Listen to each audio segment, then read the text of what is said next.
All right, you ready? All right, it's 5 o'clock. I'll get started to respect everybody's time and being here. Thank you all for coming. This is being recorded, I guess, in video, YouTube, or anything, so people can see it later time. We're here to talk about a proposal by the City Council to put something on a ballot on November, a question to the voters on the ballot in November involving our sales tax. And the first thing to know is that the sales tax will not increase. We've always had a 3.5% sales tax. We will continue to have a 3.5% sales tax. We've had it for many, many years. The difference is what this ballot initiative proposal would do would be to extend the tax to remote sellers. Right now, the way our code is written, the tax only applies to those businesses that have a physical presence in our village. That is brick and mortar in Cheerios Village, and there aren't very many of those. They're few and far between. There are Pino's, there's our steak sandwich place, our Caribou Coffee, and Sushi Company, and that's about it. We also have the country clubs, which actually sell some goods, and they are brick and mortar within our village. They provide some sales tax revenue, particularly when they have the BMW Classic and other events here. Our sales tax revenues increase. But that's the long and short of it is basically a change to the language that allows us to tax remote sellers. Why do we need to go to voters? Because of Tabor. Tabor requires us to go to voters because it's a change in tax policy, and it affects our revenues. And we would on the board here, Laura is scrolling through some of these slides. You can read the slides as I speak. But basically, the consequences of not doing this is a big deal for the village. We have 13% of our revenues now come from these sales taxes that from remote sellers who pay us anyway, even though our code doesn't specifically require them to collect it. They collect it anyway and send it to us because that's just the way they do business all over everywhere else. Everybody else, all other cities in the Denver metro area have a sales tax, and their taxes apply to anyone doing business in their jurisdictions. That's what we propose to change our code to align it with all other jurisdictions in the metro area, and I think most other home rule municipalities in Colorado as well. We are an outlier. We have a code provision that is an anomaly for historic reasons. I wrote about this in one of my prior articles, I think in April of 2021. The reason was when it was first enacted and when our predecessor councils and staff passed and did this language, that was what the law allowed. The Supreme Court didn't allow cities to tax remote sellers. Since then, the United States Supreme Court has done a complete 180, and they said, no, now you can tax remote sellers.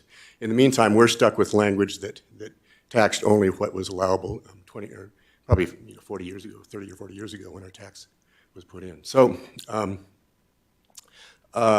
it's going to remain at 3.5%. And I was starting to mention about what it does for the village. That's 13% of our revenues is a big deal. We would, right now, if we didn't have that money, we would be looking at, because we have to have a balanced budget every year, our charter requires us to have a balanced budget. We'd be looking at cuts to staff, cuts to public works or somewhere that have to come out of our budget. Also, we have a future obligations. We have obligations for COPs to pay off the COPs that are used to build this facility. And that tax money we need to continue to pay off those COPs, and those will be tax payments on those will continue through 2042. So this is essential, really for the financial health of our city. That's why we're coming to the voters to ask you to do this. Anything else about the other reason why? And I was just discussing before the meeting tonight. What's happened because of the state of Colorado, what's happened because of the United States Supreme Court decision, which is called the Wayfair decision. When it was enacted, it changed everything and allowed states to tax remote sellers if they're large enough to to be taxed and things. So what the state of Colorado has done is adopted an entire mechanism and procedure for collection of sales tax from remote sellers. So Amazon, which is one of the largest remote sellers, will be able to pay these taxes. The state will then collect them and then distribute them in accordance with to the municipalities in accordance with their taxes and their tax rate for remote sellers. So we become right now, most cities are becoming part of that system. It's called a SUT system in Colorado.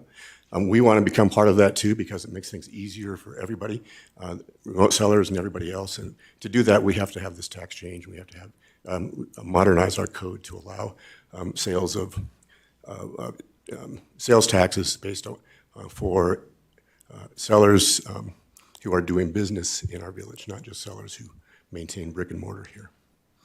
Mr. Mayor, if I might just add on to that point just for 2 seconds. Again, Chris Kramer, City Manager for Cherry Hills Village.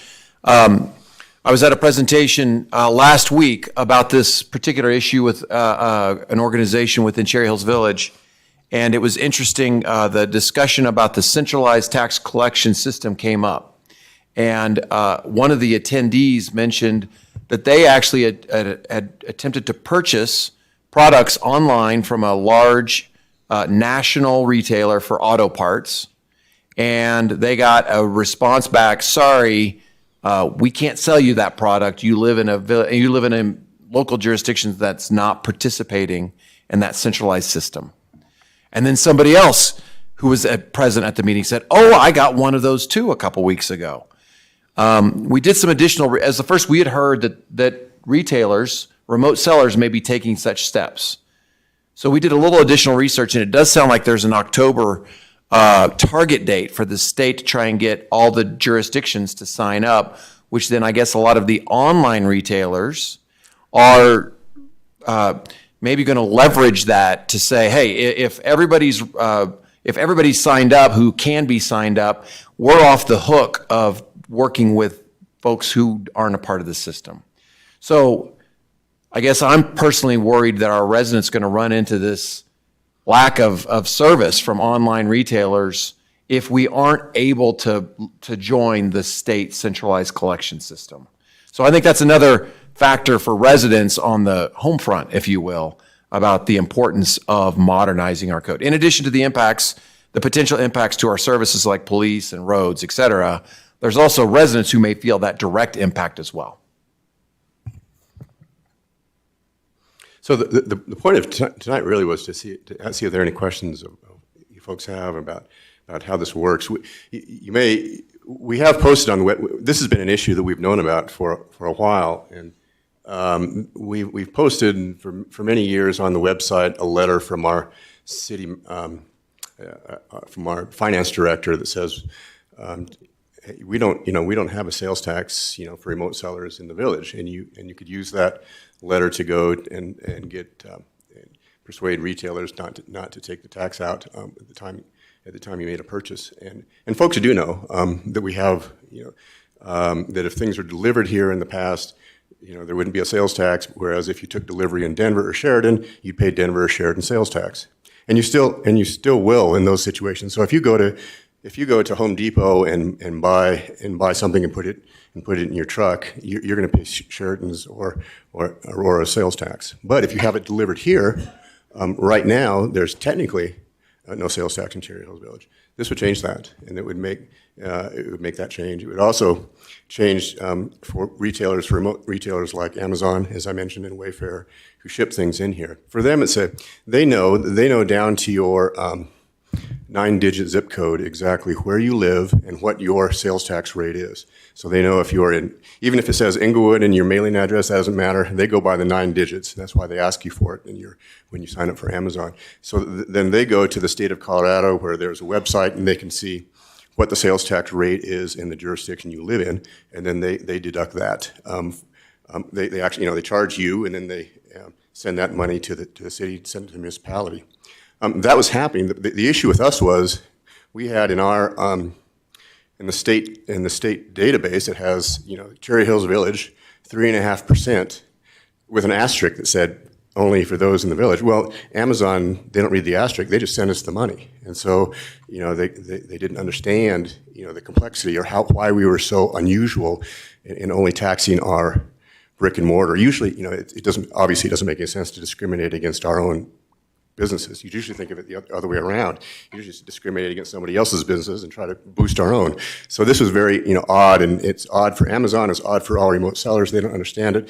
They kept sending us money, and even though we'd say we don't have this tax. So it's just kind of a big mess and confusion for the city, and it started out small and not to worry about. In the days there weren't that many. If you're as old as I am, you remember the day when there was no sales tax on mail orders. You could get Montgomery Wards or things to send it to you. You never paid sales tax.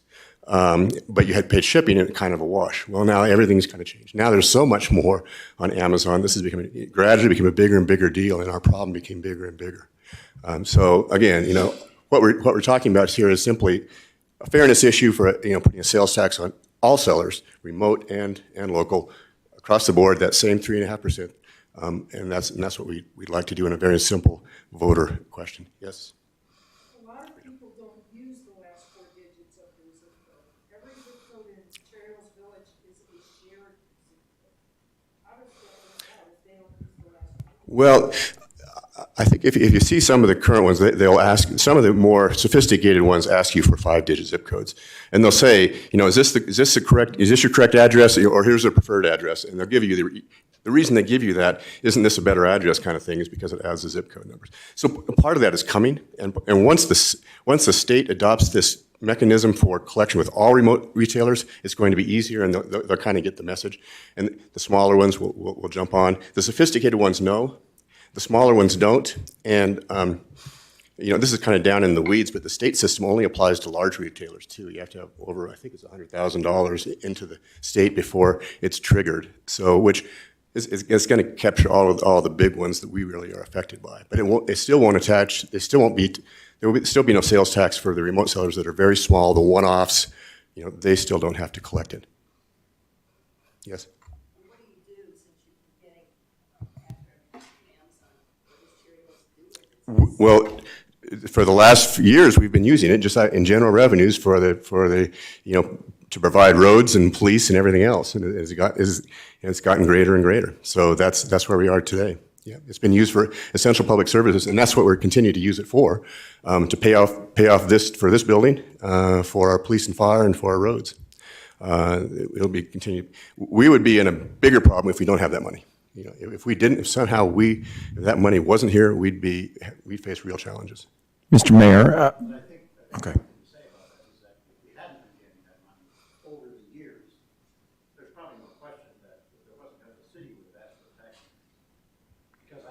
I don't think Cherry Hills would ever sit back and start to cut its police force. I don't think it would ever start to cut services like that before it ever went to the voters and asked for taxes. I can't even imagine. Yeah, I think that's right. Obviously, and that's where we are now. I mean, we're at a base now where we don't want to cut services. We want to provide our minimum services. Yeah. Mr. Mayor, if I could just build on the one thing you said real quick, when people still remit, just to be clear, and you were talking about this earlier, we've had conversations with numerous online and remote sellers about the fact that we don't have this tax, and we tell them, no, you don't, and they say, well, our entire software system is built on sending these taxes. And we've heard this from other jurisdictions before, and then they come back later and change their mind and say that we owe. And so, you know what? Thanks, but no thanks. We're sending you the money anyway. And so technically you could come back in and get it back from us, but it's such a headache. And a lot of these are smaller amounts in Amazon purchases and things like that. So none of our residents come back to us to ask for their money back that they shouldn't have been paid because it's such a small amount. But technically you could. Yes? So you mentioned that you were getting these checks directly to Cherry Hills Village, whatever it sounds like. But now there's like bill coming from the state. And is there a way to, not that I don't trust the state program, but is there a way to make sure that you're, how is the accounting handled, I guess? That's a great question. There are audits. I mean, and they are, and this will be done correctly. I mean, the state is actually very good at collecting money, sales tax revenue. They are, they're They're pros at it. We're amateurs. We don't know how what we're doing. The state's very good, and they do audits, and they they'll go down every year for municipalities and say, here's what you collected, here's how many sales, and they'll, with computers now and the internet, it's easy, just a huge mass of information, but it'll be done right. Probably aren't going to be, I would imagine people will so you would know theoretically maybe less than. Yeah. Mr. Mayor, isn't it true, though, that the Wayfair decision required all states, not just Colorado, to set up ways to make a collection easier? And so all the retailers and all the individual states that are setting up these centralized collection systems, there's going to be somewhat of a universal approach with auditing and collection and distribution to local jurisdictions. Colorado is not going at this alone. Right. Other states are doing well. It's not that Wayfair requires it. Here's the issue is it's interstate commerce and whether it's an unfair burden on interstate commerce. And 50 years ago, before Wayfair, the Supreme Court said that trying to force a remote seller like in Washington State to collect taxes for somebody when they've never been here in its mail, it said it's just too complicated. It's too much of a burden on interstate commerce. It's going to slow down interstate commerce and be such an impediment to interstate commerce is going to it violates the Constitution. Well, the technology changed that. Now we have internet and computers, and it's not a burden anymore, and that's what they found out. So the Supreme Court didn't mandate anything, but what they said is, as long as it's not a burden on interstate commerce, you can collect this. So that's why the state system is being developed. So it's not a burden on Amazon and Wayfair and the other big remote sellers. It's easy for them to do. They can sign up. They send one check. They'll love it because it's just a computer programming for them, and it's pretty slick. So one thing I didn't do. I'm sorry I didn't introduce the folks up here. Here's Randy Wheel, who is a city councilman. He's chairing this effort to talk about the sales tax, and he's been going around and giving talks and these presentations around the community. So. And we have other council members as well, yeah. Oh, and Councilmember Blum is here too, Al Blum. Councilmember Gallagher in the back. Behind you. Oh, and Ashton. Yeah. So we've all been taking turns at going to HOA meetings and commissions and talking about the issue. Two-part question. Sure. Has there been any stirrings? The earlier part of the presentation said current code language might not survive a legal challenge. Have there been any stirrings to that effect? People rattling their cage on that? Anywhere in the state? No, I haven't heard of any. There hasn't been any litigation that I've heard of to do this. Although we're an anomaly, obviously. I mean, our language is different than others. Is there any guesstimate as to how much revenue is currently being foregone? That's a really hard guesstimate to make. We thought about that a lot. But do you want to answer? Do you want to take a first shot, Chris? We have thought about that, and it's a challenge. I think we talked about this last time as well. It's a challenge because I think we have a very good feel about what we collect and what we would lose if this were to get challenged and we suddenly would lose out on that. That's the $1.3 million. What remote sellers are choosing not to remit now under the current framework, that it would be hard. We could send out a survey. Who's not sending us the sales tax? I don't know if we would get the most honest response. And so it is a little bit of a challenge. We had the same question. I mean, I think it's a great question because it would help really frame this whole conversation up nicely. It's just really hard to offer an educated. We think it's. I don't think we're going to have a big more than 1.3. I don't think it's going to be. That's my personal view. It's not because we have a pretty good idea of what Amazon and what the big sellers sell us, and the rest of it is kind of all minor. So. With the larger retailers, they collect. You can see when you check out with Amazon whether they're collecting it and things. They still make mistakes all the time. Their problem is it's not only Amazon, but they have third-party sellers that they also contract with, and those third-party sellers get it wrong. And so I've had residents come to me with saying, here, look at this, 3 different bills from Amazon, and they all have the sales tax wrong. It's because they're all different. They're all third parties, and Amazon is different. So it'll take time, but I don't think. But our guess is that most of those entities and remote sellers want to put in the sales tax because they don't want to be, they don't want issues with the city, and it doesn't cost them anything. They're just collecting it from from their customer and then passing it on. So it's not a big deal to them. They do it as a matter of course for everybody. We're the anomaly. We're the outlier that's different from everybody else. My question was, how much more money do you think we'd be able to collect by doing this? And it sounds like you know, but I think it would be a good thing to know. I mean, isn't there a way to look, since the state is already collecting sales tax, to look and see? There must be a way to filter out the Cherry Hills addresses and then figure out what that amount of money is. And then, okay, now we have this extra amount of money we're going to collect. What are we gonna do with it? Yeah, yeah. Well, like I said, my personal view is I don't think it's going to be an increase, but I think we have lots of services and things essential services we can use it for in the city. Paying off this building is one of them. So. And just, we also thought about how can we really triangulate these numbers on what might be, coming in, or, how could we predict this? One of the biggest challenges we have is that online retailers don't participate with us through the state system. They won't participate with us until we sign an agreement with them, and we can't sign the agreement until we change our language. That's the big hurdle for the centralized state system.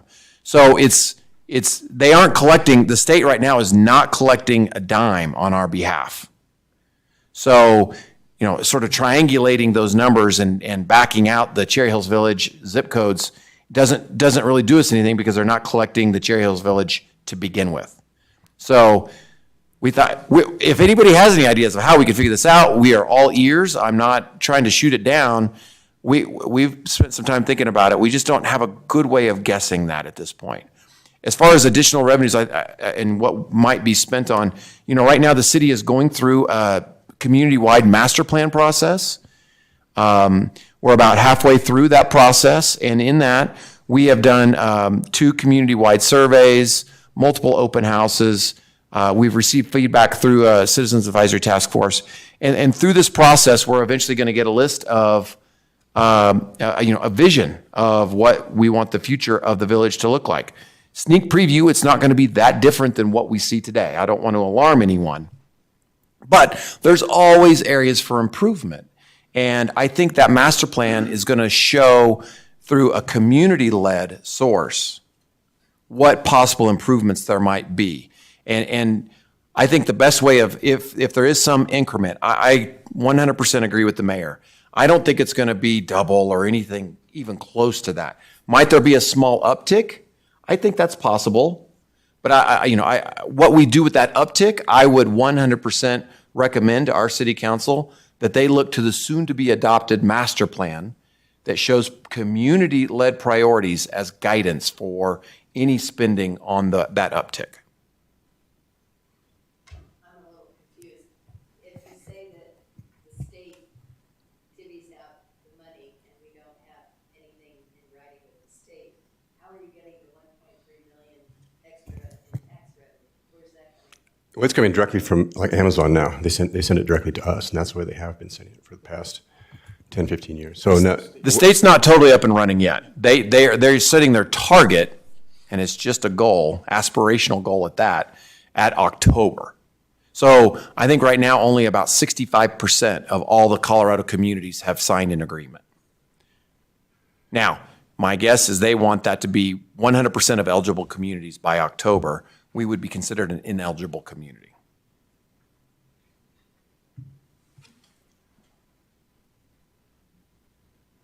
Mayor, what I hear is we're kind of behind the standard based on other jurisdictions.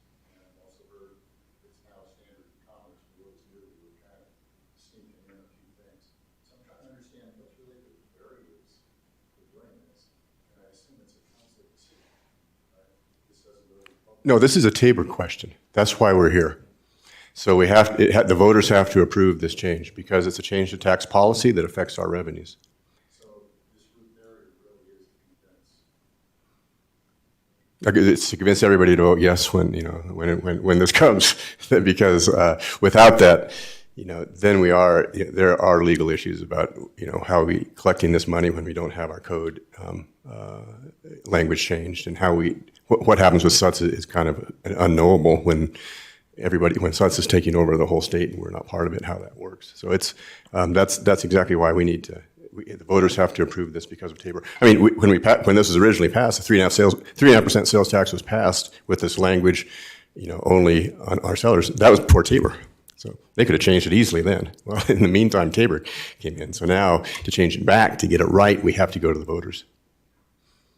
Do you have a draft of the language that you would use if this passed? We're working on that now. I mean, it's going to be very simple. I anticipate it. We haven't, council hasn't ruled on it yet, but it's going to, in essence, large picture, it's going to change from saying this is a sales tax imposed on sellers doing, with a physical presence in the village, will be changed to this is a tax on all sellers doing business in the village, right?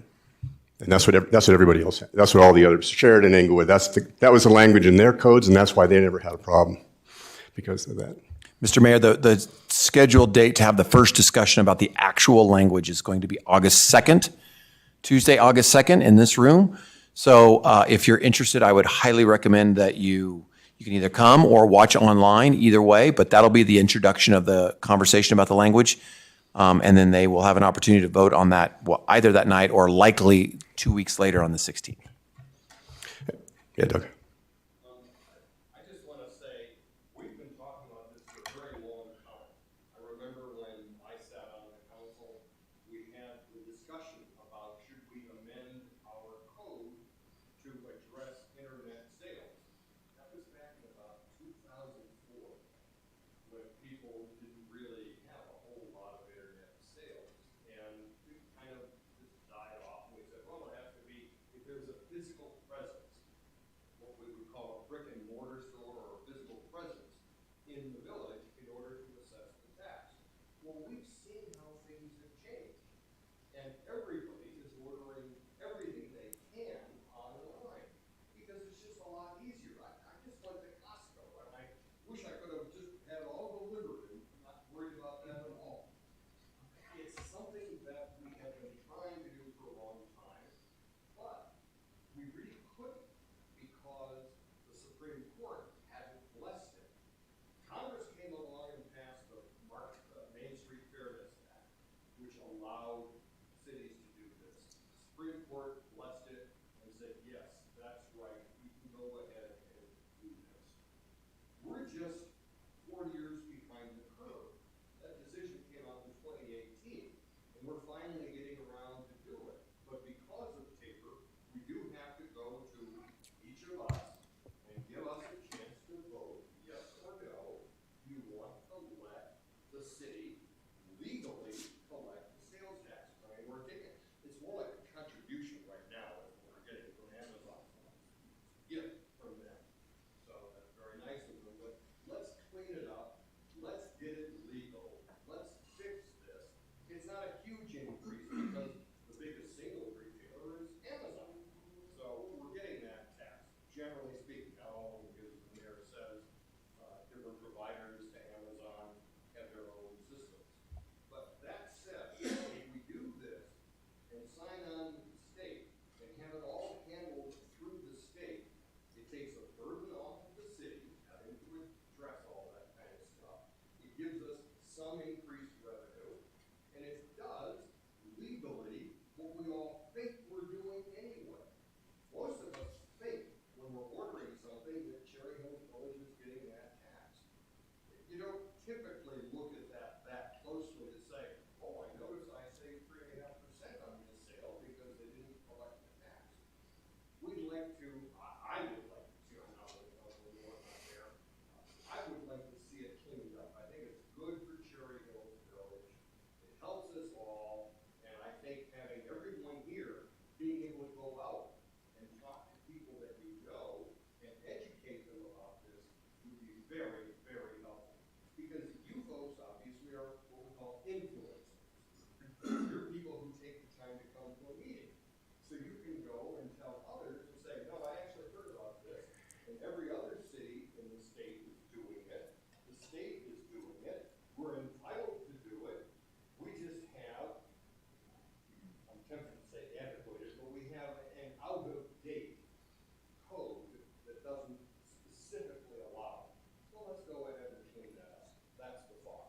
Exactly. Yeah.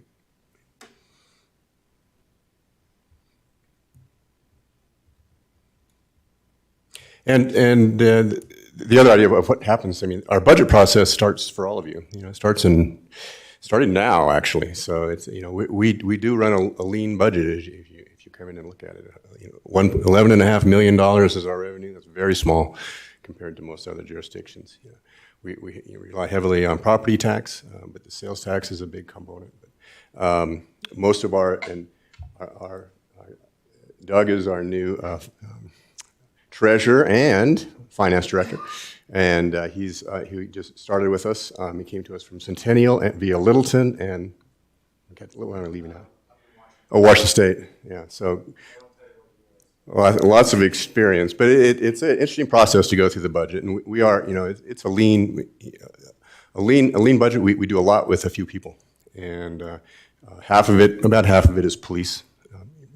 Police protection, public safety, and then public works is another big part of it, and then administration, and that's it. So we, you know, we're pretty we're economical and frugal with our taxpayer money. We look after it. So this is important. This is an important thing for the city for us to continue to provide the services everybody expects here.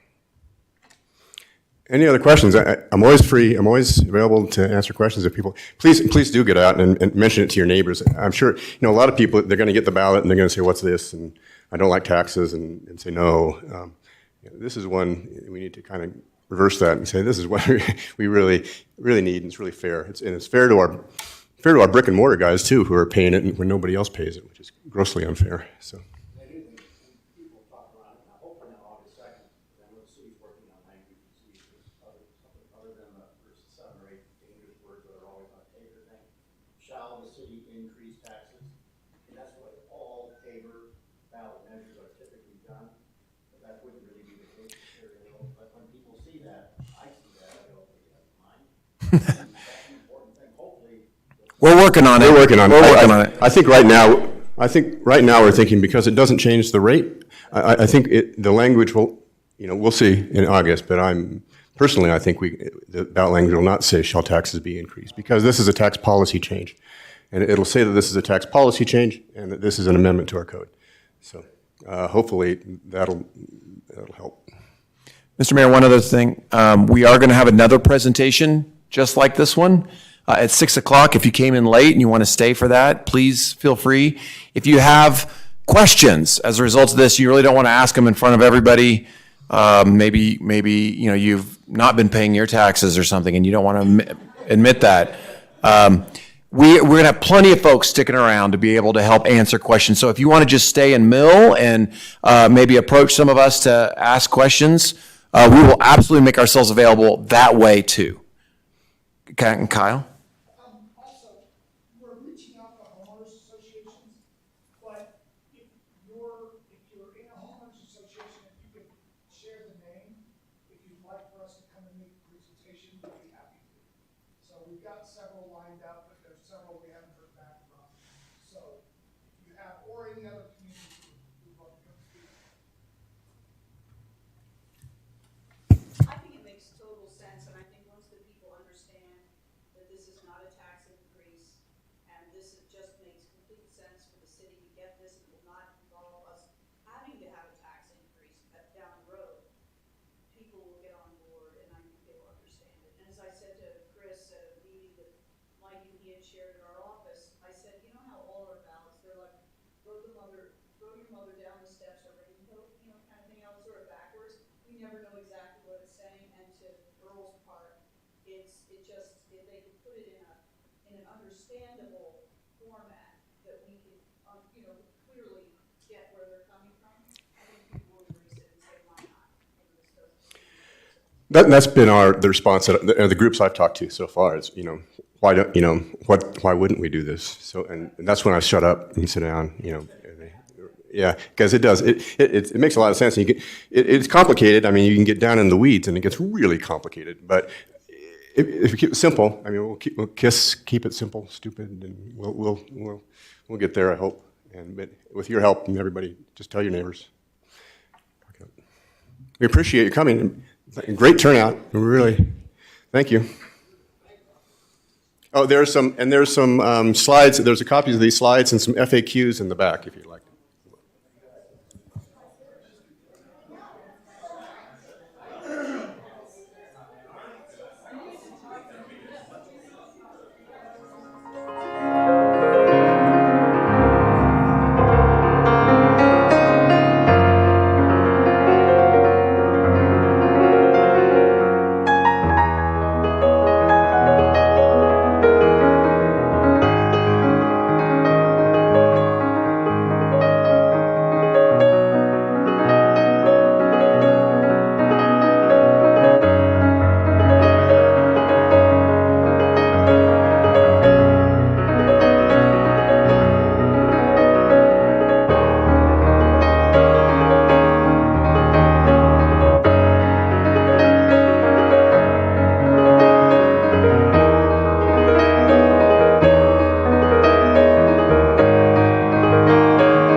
Thank you.